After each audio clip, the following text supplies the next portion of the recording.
અને શાસ્ત્ર એવું કહે છે કે ખાઓ જેવું અન્ન બને એવું મનને. બાપનું અન્ન ખાધું એટલે જાણ બધી જ હતી, જ્ઞાન બધું જ હતું, પણ હું કરી ન શક્યો. એ અન્ન આડે આવ્યું અને હવે તારા પતિએ એટલા બધા તીર માર્યા કે બધું મારું લોહી જતું રહ્યું, શરીર શુદ્ધ થઈ ગયું, એટલે મારું મન શાંત થયું. આ વાર્તા એટલે કીધી કારણ કે અન્નનો બહુ જ મોટો પ્રભાવ આપણા મન ઉપર પડે. આપણને વાત બધી જ ખબર હોય, પણ આપણે શુદ્ધ અન્ન ખાઈએ તો જ આપણે એ બધી વાતોનું જીવનમાં ઉતારી શકીએ. અશુદ્ધ અન્ન ખાઈએ તો આપણું મન ક્યારે પણ એ સત્કર્મ કરવા માટે પ્રયત્નશીલ ન જ થાય. એટલા માટે અન્નની શુદ્ધિ અતિ અનિવાર્ય છે. અન્નની શુદ્ધિ બતાવી, પાંડવોને જ્ઞાન આપ્યું, પાંડવો શાંત થયા, દ્રૌપદી ભીષ્મ પિતામહની માફી માંગી, બધું પૂરું થયું. એટલે ભીષ્મ પિતામહે કીધું, દ્વારકાધીશ હવે તમે સામે આવો, મારે તમારી સાથે વાત કરવી છે. આટલું કીધું એટલે બરાબર સામે દ્વારકાધીશ ભર્યા. દ્વારકાધીશ કઈ બોલવા જાય એના પહેલા ભીષ્મ પિતામહે કીધું, મારી તાકાત નથી હું તમને બે હાથ જોડી શકું, મારી તાકાત નથી કે હું ઊભો થઈ તમને દંડવત નમસ્કાર કરી શકું. હે કૃષ્ણ, મારી એટલી પણ તાકાત નથી કે તમને એકાદ પુષ્પ આપી શકું, મારી એવી તાકાત નથી કે તમારી સ્તુતિ કરી શકું, મારી પાસે કંઈ જ નથી. પણ એક નિવેદન કરું, મારી પાસે મારું સ્વાભિમાન છે.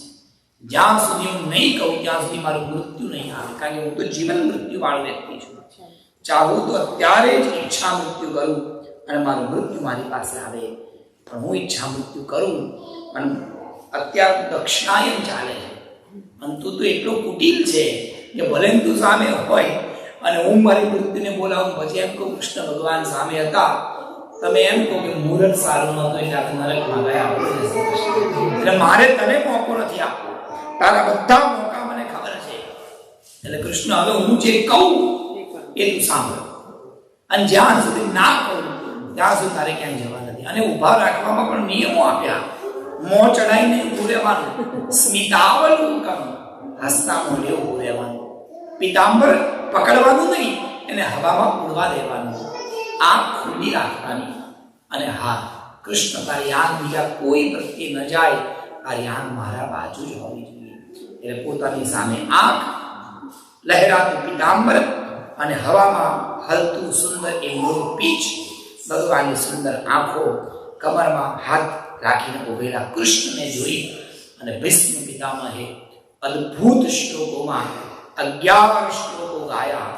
જે શ્લોક ગાયા એનો છંદ છે પુષ્પાઘ્રાતા છંદ.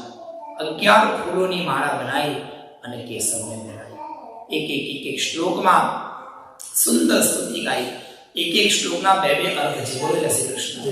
એક શ્લોકનો એક અર્થ થાય ભગવાનની સ્તુતિ માટે, અને બીજો અર્થ થાય ભગવાનની કમી, ભગવાનનો દોષ દેખાડવા માટે. ભીષ્મ પિતામહે કૃષ્ણ ભગવાનના 8 દોષ, 8 ભૂલો કાઢી છે. બોલે શ્રી કૃષ્ણ. જે ભગવાને રણ મેદાનમાં આ ભૂલો કોઈને ખબર નથી. ભીષ્મ પિતામહે કાઢી. પ્રભુ વાહ! એટલે ભૂલ તો ન કહેવાય, પણ ભગવાનની આ લીલા કહેવાય. ભગવાને આવું કર્યું, કોઈને ખબર જ નહીં.